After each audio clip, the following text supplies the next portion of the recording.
Hello, in this module we'll be discussing the Federalists. In the last module we talked about the Anti-Federalists, and now we'll be covering those folks who were the proponents of ratifying the Constitution. Now the three principal people we think about as Federalists, John J. Alexander Hamilton and James Madison. These were the authors of the Federalist Papers. These were the series of essays that were written and published to promote to the public the virtues of the proposed Constitution. Again, series of 85 essays, and the primary two we talk about Federalist 51, Checks and Balances, and Federalist number 10, Factions.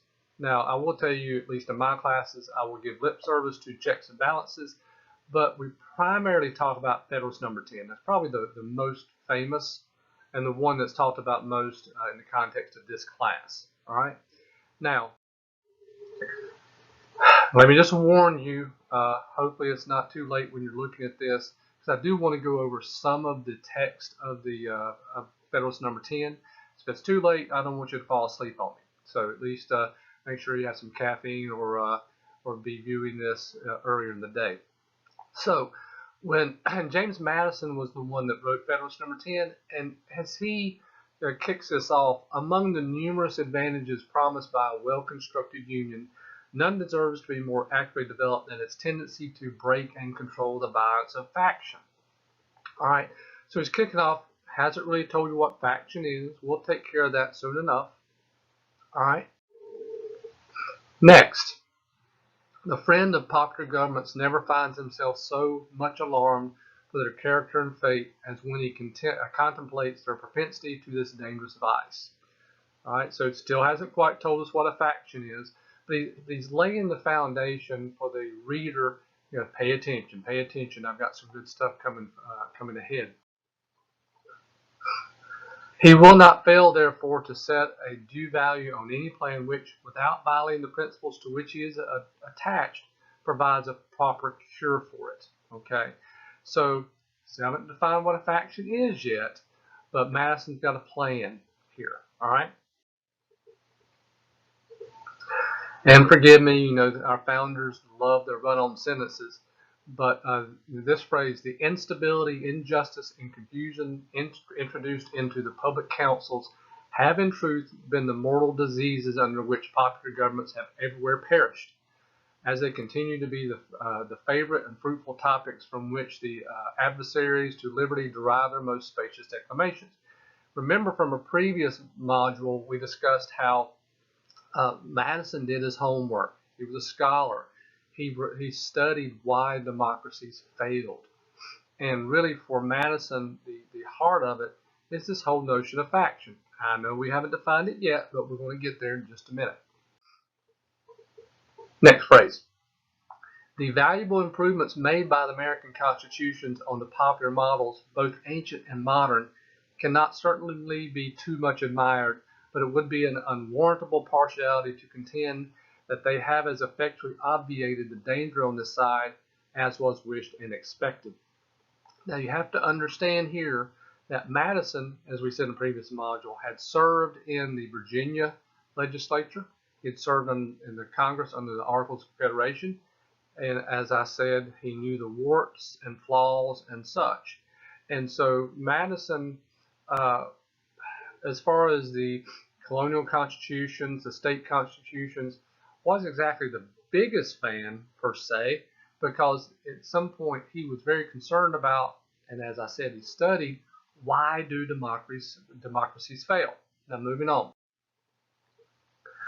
Complaints are everywhere heard from our most considerate and virtuous citizens, equally the friends of public and private faith and of public and personal liberty, that our governments are too unstable, that the public good is disregarded in conflicts of rival parties, and that measures are too often decided not according to the rules of justice and the rights of the minor party, but by the superior force of an interested and overbearing majority. Now, aside from being another run-on sentence, I've always found this phrase to be rather interesting, because I think that you could probably use this phrase to characterize politics today. But again, he's still building his argument up, kind of building the crescendo, if you will, of where faction is the root of a lot of issues that we are dealing with. Now, moving on. Now, okay, I know. However anxiously we may wish that these complaints had no foundation, the evidence of known facts will not permit us to deny that they are in some degree true. It will be found indeed on a candid review of our situation that some of the distresses under which we labor have been erroneously charged on the operation of our governments, but it will be found at the same time that other causes will not alone account for many of our heaviest misfortunes, and particularly for that prevailing and increasing distrust of public engagements and alarm for private rights, which are echoed from one end of the continent to the other. These must be chiefly, if not wholly, effects of the unsteadiness and injustice with which a factious spirit has tainted our public administrations. Now, let me cut the chase here. I will tell you what I was told when I was sitting in your chair some odd years ago. What we can distill this down to in layman's terms is, okay, don't blame the government. Blame the people in the government. That's where the problem lies. All right? Now, I've said this a couple times. We haven't defined what a faction is, but here's Madison's definition. All right? We finally get to that point. By a faction, I understand a number of citizens, whether amounting to a majority or minority of the whole, who are united and actuated by some common impulse of passion or of interest, adverse to the rights of other citizens or to the permanent and aggregate interest of the community. Still don't know what it is, do you? By a faction, I understand a number of citizens, whether amounting to a majority or minority of the whole, who are united and actuated by some common impulse of passion or of interest, adverse to the rights of other citizens, or to the permanent aggregate interest of the community. What I usually tell my classes, we read through this definition a couple times, still don't know what a faction is. I say, okay, let me change faction to another word, another term, and let me reread this. By a special interest, I understand a number of citizens, whether amounting to a majority or minority of the whole, who are united and actuated by some common impulse of passion or of interest, adverse to the rights of other citizens or to the permanent and aggregate interest of the community. So you can put self-interest, special interest, or maybe even self-interest in here. Okay? So when I see this definition, to me it implies motivation, it implies action, and so forth. So let's kind of let's dissect this a little bit. A number of citizens, whether amounting to a majority or minority of the whole. So we're talking about any group, maybe millions and millions of people, or just maybe just a handful of people who are united and actuated by some common impulse of passion. So you have a group, large or small, who are rallying around an issue, united and actuated. There's motivation there. You know, it's not just that they are united by some issue, but they have inertia. They have movement on it. When I talk about motivation in my business classes, I always say, well, if I go home at night and I'm hungry and I want a pizza, if I'm not motivated to pick up the phone and call whomever to get one delivered, I'm not really motivated. I might want something, but I'm not engaged in action. So these small or large groups, they are united, but they have action. They're actuated. They're compelled to work on these beliefs. All right. Adverse to the rights of other citizens or to the permanent and aggregate interest of the community. Now, there are two ways we can look at this. One is, yes, we can look at it through a jaded lens and think of those people who are trying to game the system for their own benefit. Yeah, there's some truth to that. All right. But think about some issues that we might be dealing with in society that are just plain mutually exclusive. Think about pro-life, pro-choice.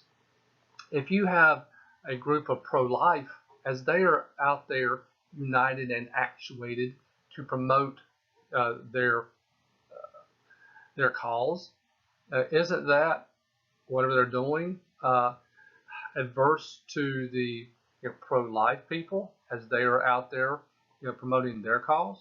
So in that case, very ethical, strong issue, but I just point that out that depending on what the issue might be, it might not be something where someone again is just trying to game the system for personal gain. All right.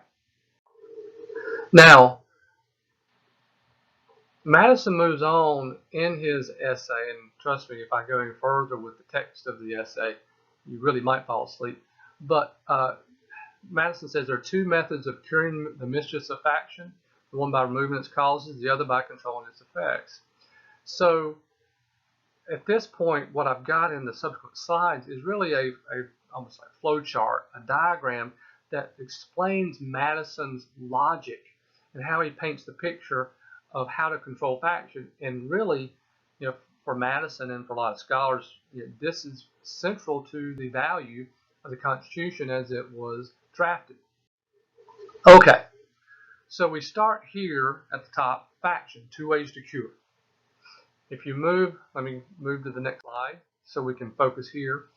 You see there in red font, destroy liberty, worse than the disease.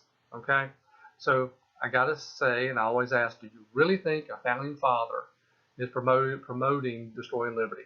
Heck no. But Madison is just going through a logical progression to walk through it to get us to a certain point, right? Give everyone the same opinions, passions, and interests. This isn't plausible, right? I've said before, I can't force my daughters to like the same kind of pizza I like. You can't force someone to like what they don't like or whatever.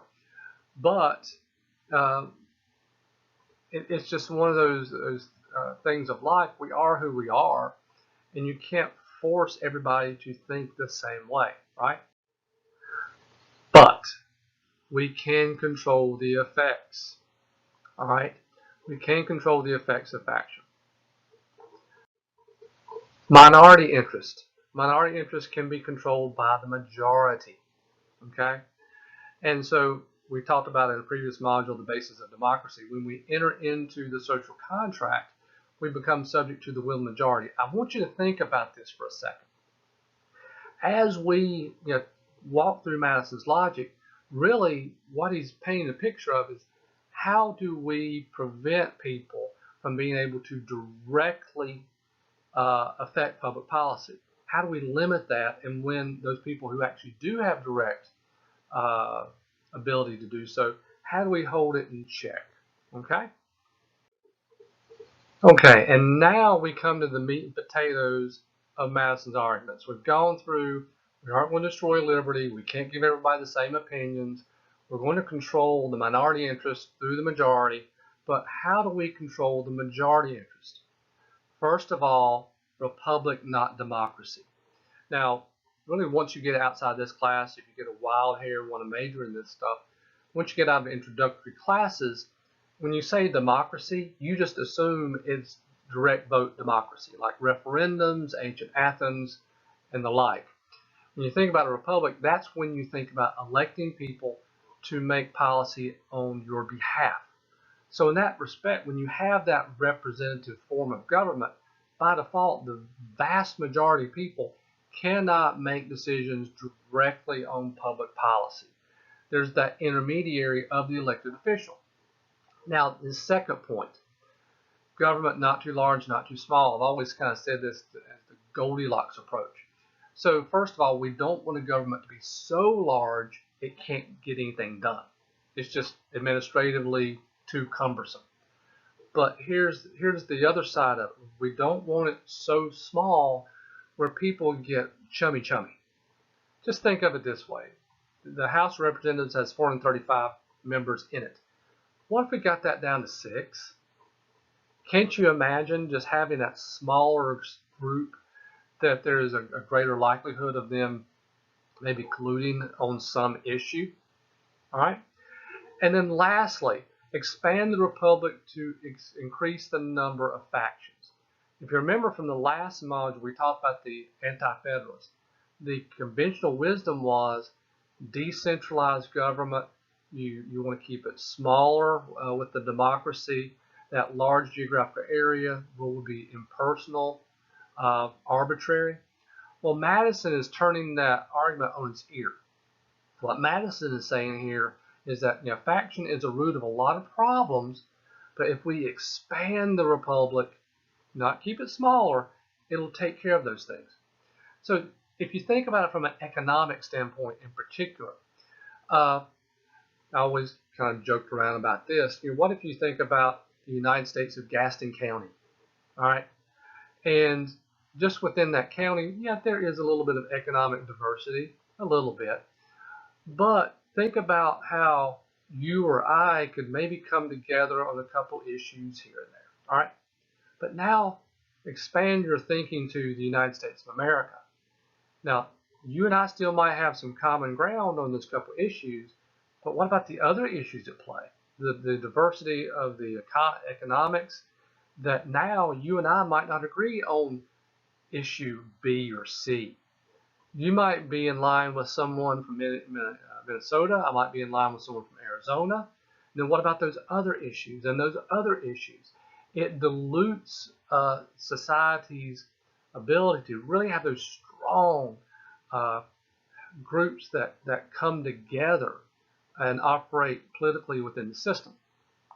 Now, I will tell you, we do have some empirical evidence, I believe, that really supports Madison to some degree. A lot of people don't remember this, or they skip over it in their American history courses, but the Spanish-American War, late 1800s. Coming out of that war, the United States gained control of the Philippines. Now, what did we do from a government standpoint? Well, our government had been alive and kicking for a good while, and we thought it was good enough that we were going to just export it to the Philippines, all three branches, lock, stock, and barrel. What happened? Complete and utter disaster. Why? No economic diversity. So a lot of this collusion and these issues and problems that Madison is addressing here, you did not have that diversity of faction to suppress those issues, to diffuse those groups from coming together. All right. So with that, that's Federalist, in particular Federalist number 10. As always, go back, review it, start, restart as needed. And with that, we will see you in the next module.